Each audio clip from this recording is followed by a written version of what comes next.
to hold elections, to prepare for elections as soon as possible. ভারতের কলকাতার বুকে আয়োজিত এক অনুষ্ঠানে সুদূর প্রবাস থেকে ভার্চুয়ালি ভেসে এলো সজীব ওয়াজেদ জয়ের কণ্ঠস্বর।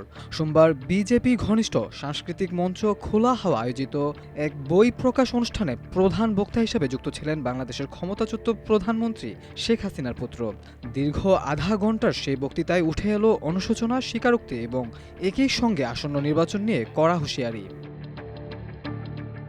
২০২৪ সালে রক্তক্ষয়ী জুলাই আন্দোলনে ছাত্রদের মৃত্যুর দায় এতদিন সরাসরি স্বীকার না করলেও এবার কলকাতায় সে ঐতিহাসিক দায়ভার নিজের কাঁধেই তুলে নিলেন জয়। তিনি স্পষ্টভাবে জানান, জুলাইয়ের আন্দোলনে যত নিরপরাধ ছাত্র এবং সাধারণ মানুষের মৃত্যু হয়েছে তার সম্পূর্ণ দায় তিনি নিচ্ছেন। অনুষ্ঠানের আলোচনায় জয় স্বীকার করে নেন যে কোটা সংস্কার আন্দোলনকারীদের দাবি অত্যন্ত ন্যায্য ছিল। তার মতে সরকার আগেই কোটা বাতিল করেছিল, কিন্তু আদালতের নির্দেশে তা ফিরে আসায় পরিস্থিতি জটিল হয়। এই পুরো বিষয়টিকে তিনি সরকারের একটি ব্যর্থতা হিসেবেই চিহ্নিত করেছেন। তবে ছাত্রদের মৃত্যু দায় নিলেও নেপথ্যের ষড়যন্ত্র নিয়ে তিনি নিজের অবস্থানে অনড় থেকেছেন। জয় আরও দাবি করেন, শেখ হাসিনার যে অডিও রেকর্ড প্রকাশ্যে এসেছে তাতে স্পষ্ট যে জঙ্গিরা থানায় হামলা চালাচ্ছিল এবং সেই সময় থেকেই পরিস্থিতি হিংসাত্মক মোড় নেয়।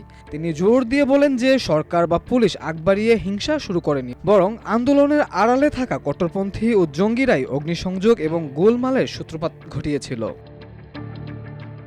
এদিকে বক্তৃতার একটি বড় অংশ জুড়ে ছিল আগামী ১২ ফেব্রুয়ারি অনুষ্ঠেয় বাংলাদেশের সাধারণ নির্বাচনের প্রসঙ্গ।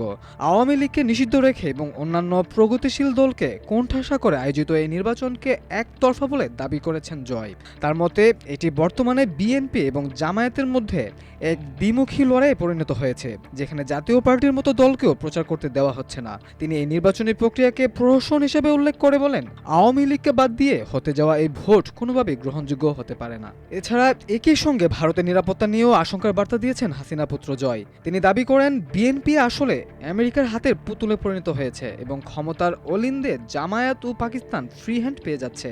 তার আশঙ্কা, জামায়াত সরাসরি সরকার না থাকলেও নেপথ্য থেকে কলকাঠি নাড়বে, যা ভারতের পূর্ব সীমান্তের নিরাপত্তার জন্য চরম উদ্বেগের কারণ হয়ে দাঁড়াবে।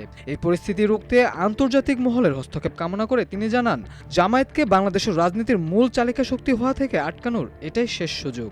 নিজের দীর্ঘ বক্তৃতায় জয় বারবার মনে করিয়ে দিয়েছেন যে ৫ থেকে ১৫ আগস্টের মধ্যে যে কয়েকশো আওয়ামী লীগ কর্মী ও পুলিশ খুন হয়েছেন সেই দায়ভারও বর্তমান অন্তর্বর্তী সরকার এড়াতে পারে না। মাল্টিমিডিয়া ডেস্ক, আমার দেশ।